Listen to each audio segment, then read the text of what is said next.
Next है बेटा, पंडित जवाहरलाल नेहरू ने सन 1953 में सही कहा था कि हजारों सालों तक संचार का साधन केवल हरकारे, रनर्स या फिर तेज घोड़े रहे हैं। उसके बाद पहिए आए, पर रेलवे और तार से भारी बदलाव आया। तार ने रेलों से भी तेज गति से संवाद पहुंचाने का सिलसिला शुरू किया। कहने का मतलब है कि 1953 में जवाहरलाल नेहरू ने ये कहा था कि पुराने समय से संचार का साधन क्या है, हरकारा रहा। यानी कि हरकारा वो होता था कि घोड़े पर चलता था, वो डाकिये का काम ही करता था। उसके बाद पहिए आए, रेलवे का विकास हुआ और भारी बदलाव आया। तेज गति से संवाद को एक दूसरे स्थान पर पहुंचाया जाने लगा। उसके बाद टेलीफोन, वायरलेस आने से दुनिया में बदलाव आ गया। पिछली शताब्दी में पत्र लेखन ने एक कला का रूप ले लिया। यानी कि अब 21वीं शताब्दी है, इससे पिछली शताब्दी 20वीं शताब्दी में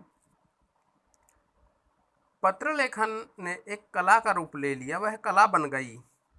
डाक व्यवस्था के सुधार के साथ पत्रों को सही दिशा देने के लिए विशेष प्रयास किए गए। यानी कि डाक व्यवस्था में सुधार किया गया, जिससे पत्रों को एक स्थान से दूसरे स्थान पर शीघ्रता से पहुंचाया जा सके। पत्र संस्कृति विकसित करने के लिए स्कूली पाठ्यक्रमों में पत्र लेखन का विषय भी शामिल किया गया। भारत ही नहीं, दुनिया के कई देशों में ये प्रयास चले और विश्व डाक संघ ने अपनी ओर से काफ़ी प्रयास किए।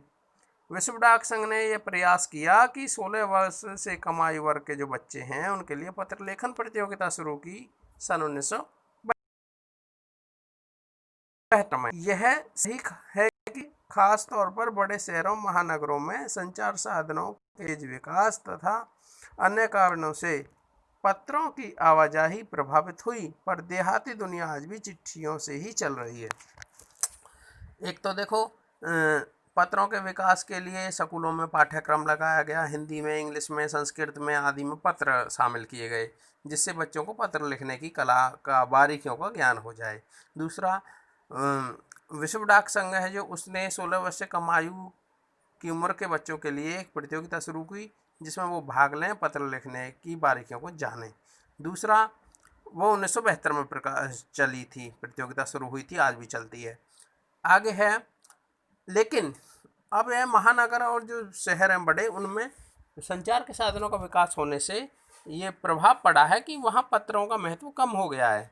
लेकिन देहात जो आज भी कुछ ग्रामीण क्षेत्र ऐसे हैं जहाँ पर चिट्ठियाँ ही संचार का प्रमुख साधन है। फैक्स, ईमेल, टेलीफोन तथा मोबाइल ने चिट्ठियों को तेजी को रोका है, पर व्यापारिक डाक की संख्या लगातार बढ़ रही है। यानी कि व्यापारिक डाक बढ़ा हुआ है। व्यापारिक डाक का मतलब होता है डाक के माध्यम से हम कोई सामान परचेज करें, कुछ मंगाएं, तो व्यापारिक डाक होता है। समझ गए बेटा? तो नेक्स्ट मैं आपको अगली वीडियो में कराता हूँ। Thank you.